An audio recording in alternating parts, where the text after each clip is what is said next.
I'm motivated by fear. Fear of fear. I hate being scared to do something. It's very simple.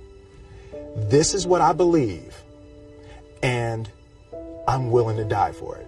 Yeah. Period. You can't be scared to die for the truth. The truth is the only thing that's ever going to be constant. And you can't fear what might happen to you if you were to tell the truth. Because what happens to you if you don't tell the truth is worse than telling the truth will ever be. The first step before anybody else in the world believes it is you have to believe it. There's no reason to have a plan B because it distracts from plan A. And I think psychologically, the advantage that gives me over a lot of people that I have been in competition with in different situations is it's difficult to take the first step when you look how big the task is. The task is never huge to me. It's always one brick. I believe, and I learned very young, that you don't try to build a wall. You don't set out to build a wall. You don't say, I'm going to build the biggest, baddest, greatest wall that's ever been built. You don't start there. You say, I'm going to lay this brick as perfectly as a brick can be laid. There will not be one brick on the face of the earth that's going to be laid better than this brick that I'm going to lay in this next 10 minutes. And you do that every single day. And soon you have a wall. And soon you have a wall.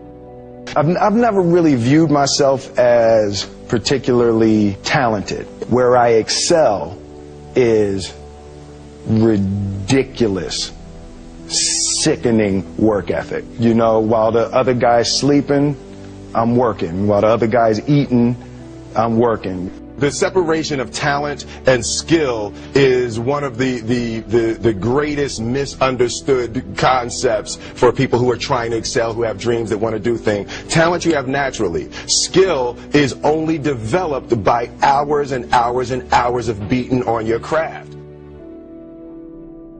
I always knew that I could work hard enough. There wasn't an issue with discipline, or there wasn't an issue with the ability to sacrifice or the willingness to sacrifice.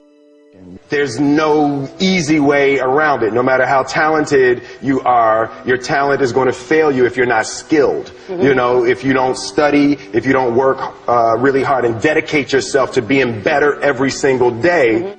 This one year, my father had his shop, and he decided for whatever reason that he wanted a new wall on the front of his shop. So he tore down probably about 16 feet high and probably about 30 feet long. He just completely tore the wall down, and my brother and I had to dig a 6-foot hole.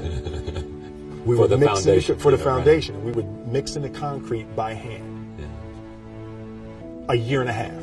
We were building this wall for a year and a half. Every day after school, we were coming, mixing concrete, putting it in the hole, doing it. And it was just myself and my little brother.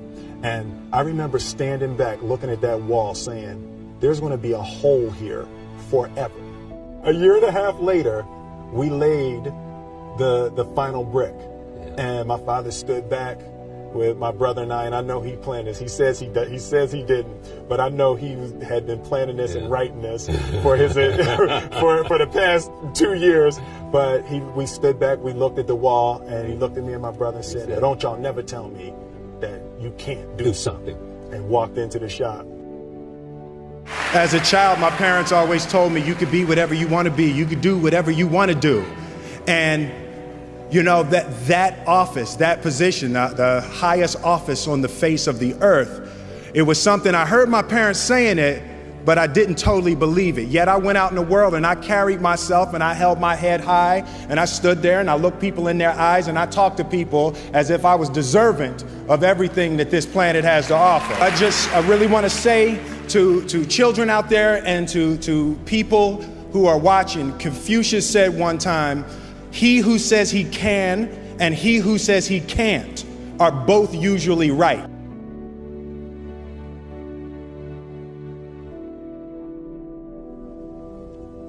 having the opportunity to study greatness. And anytime you have that opportunity, there are certain intricacies that will make clear who you are.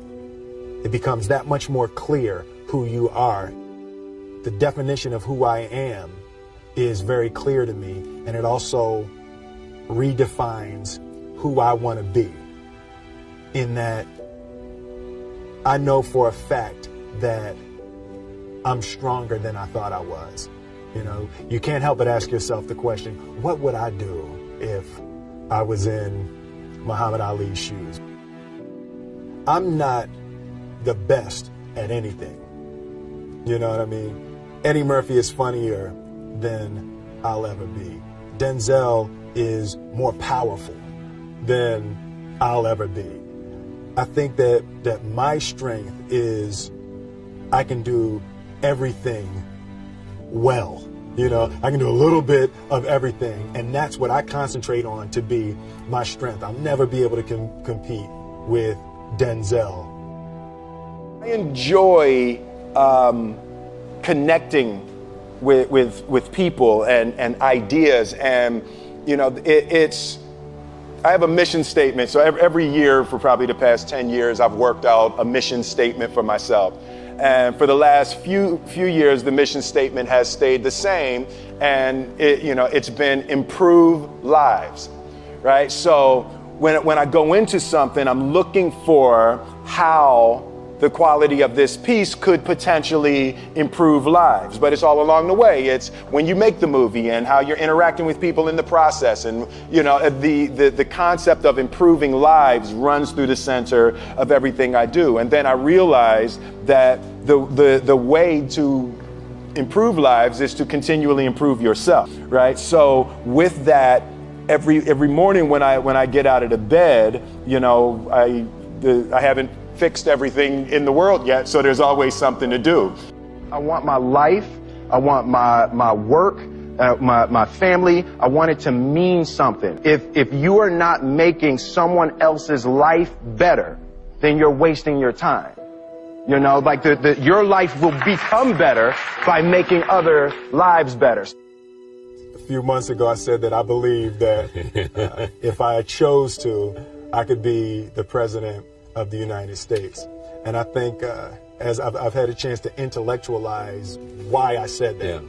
And I think that there's a certain delusional quality that all successful people have to have. You have to believe that something different than what has happened for the last 50 million years of history. You have to believe that something different can happen. The one thing that I truly tried to communicate in the interpretation of Ali is the complex simplicity of greatness. And how greatness is not this wonderful, esoteric, elusive, God-like feature that only the special among us will ever taste.